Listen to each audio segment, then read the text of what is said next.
CAPF ಹುದ್ದೆ ನೇಮಕಾತಿ ಪರೀಕ್ಷೆ ಮೊದಲ ಬಾರಿಗೆ ಕನ್ನಡ ಸೇರಿದಂತೆ 13 ಪ್ರಾದೇಶಿಕ ಭಾಷೆಗಳಲ್ಲಿ ಬರೆಯಲು ಅವಕಾಶ.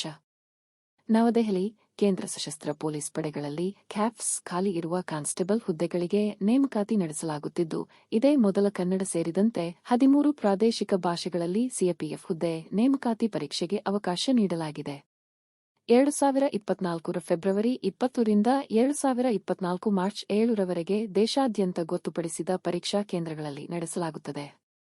ಈ ಬಾರಿ ಸಿಆರ್ಪಿಎಫ್ ಕಾನ್ಸ್ಟೇಬಲ್ ಜಿಡಿ ಪರೀಕ್ಷೆಯನ್ನು ಇಂಗ್ಲಿಷ್ ಮತ್ತು ಹಿಂದಿ ಹೊರತುಪಡಿಸಿ 13 ಹೆಚ್ಚುವರಿ ಪ್ರಾದೇಶಿಕ ಭಾಷೆಗಳಲ್ಲಿ ನಡೆಸಲಾಗುತ್ತದೆ. ಈ ವರ್ಷ ಸುಮಾರು 48 ಲಕ್ಷ ವಿದ್ಯಾರ್ಥಿಗಳು ಈ ಪರೀಕ್ಷೆಯಲ್ಲಿ ಭಾಗವಹಿಸಲಿದ್ದಾರೆ. ದೇಶದ 128 ನಗರಗಳಲ್ಲಿ ಪರೀಕ್ಷೆ ನಡೆಯಲಿದೆ.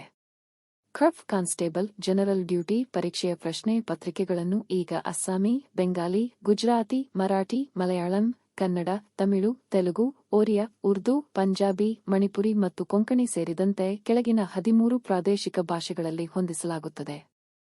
ಕಾನ್ಸ್ಟೇಬಲ್ ಜಿಡಿ ಪರೀಕ್ಷೆಯು ಸಿಬ್ಬಂದಿ ಆಯ್ಕೆ ಆಯೋಗ ಎಸ್ಎಸ್ಸಿ ನಡೆಸುವ ಪ್ರಮುಖ ಪರೀಕ್ಷೆಗಳಲ್ಲಿ ಒಂದಾಗಿದೆ. ಇದರಲ್ಲಿ ದೇಶಾದ್ಯಂತ ಲಕ್ಷಾಂತರ ಅಭ್ಯರ್ಥಿಗಳು ಬರೆಯಲಿದ್ದಾರೆ. ದೇಶಾದ್ಯಂತ ಈ ಪರೀಕ್ಷೆಗೆ ಸಂಬಂಧಿಸಿದಂತೆ ಈಗ ಗೃಹ ಸಚಿವಾಲಯ ಮತ್ತು ಸಿಬ್ಬಂದಿ ಆಯ್ಕೆ ಆಯೋಗವು ಹಿಂದಿ ಮತ್ತು ಇಂಗ್ಲಿಷ್ ಹೊರತುಪಡಿಸಿ ಮೇಲಿನ 13 ಪ್ರಾದೇಶಿಕ ಭಾಷೆಗಳಲ್ಲಿ ಪರೀಕ್ಷೆಯನ್ನು ನಡೆಸಲು ಅನುಕೂಲವಾಗುವಂತೆ ಎಂಒಯುಗೆ ಸಹಿ ಹಾಕಿದೆ. ಈ ಕಾರಣದಿಂದಾಗಿ ಸಿಬ್ಬಂದಿ ಆಯ್ಕೆ ಆಯೋಗ ಎಸ್ಎಸ್ಸಿ ಈಗ 2024 ರಲ್ಲಿ ಪರೀಕ್ಷೆಯನ್ನು ನಡೆಸಲು ನಿರ್ಧರಿಸಿದೆ. ಕಾನ್ಸ್ಟೇಬಲ್ ಜಿಡಿ ಪರೀಕ್ಷೆಯನ್ನು ಇಂಗ್ಲಿಷ್ ಮತ್ತು ಹಿಂದಿ ಹೊರತುಪಡಿಸಿ 13 ಇತರ ಪ್ರಾದೇಶಿಕ ಭಾಷೆಗಳಲ್ಲಿ ನಡೆಸಲು ಅಧಿಸೂಚನೆಯನ್ನು ಹೊರಡಿಸಲಾಗಿದೆ. ಈ ನಿರ್ಧಾರದ ಅನುಷ್ಠಾನದಿಂದ ಲಕ್ಷಗಟ್ಟಲೆ ಯುವಕರು ಈಗ ತಮ್ಮ ಮಾತೃಭಾಷೆ, ಪ್ರಾದೇಶಿಕ ಭಾಷೆಯಲ್ಲಿ ಪರೀಕ್ಷೆಯನ್ನು ತೆಗೆದುಕೊಳ್ಳಲು ಸಾಧ್ಯವಾಗುತ್ತದೆ. ಅವರ ಆಯ್ಕೆಯ ಭವಿಷ್ಯವೂ ಸುಧಾರಿಸುತ್ತದೆ.